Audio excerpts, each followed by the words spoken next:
coses que em va ajudar a mi personalment a entendre la trigonometria va ser realment començar a programar i adonar-me que m'agradava molt fer dibuixets. I concretament m'agradava molt fer dibuixets en funció del temps. Què és una funció?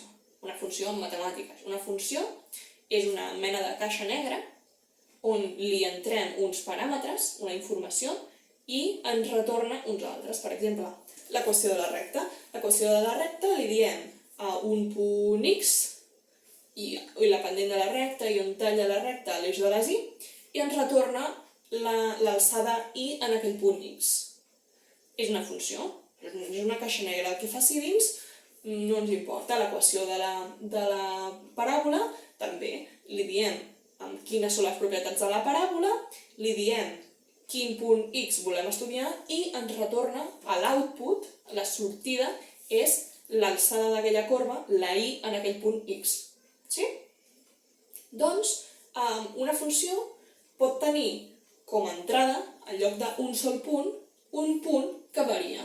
Per exemple, el temps. Nosaltres sabem que el temps sempre va cap endavant. En general, vamos a partir de la base que el temps sempre va cap endavant i sempre va cap endavant a la mateixa velocitat. No entrarem en filosofia. Llavors, tenim una variable, una caixa, que és el temps, i una funció que volem construir i que aquesta funció sigui en funció del temps. És a dir, que a l'output, la sortida d'aquesta funció, canviï segons el temps, que és el seu input. I, com us deia, jo vaig aprendre trigonometria fent això, perquè les funcions sinus i cosinus van començar a agradar molt i realment les vaig entendre quan vaig començar a programar. Llavors, vosaltres sabeu que sinus i cosinus són funcions que van entre menys 1 i 1 i van una mica desfasats. És a dir, quan cosinus del temps o cosinus de x va al 1, sinus del temps no pot donar 1.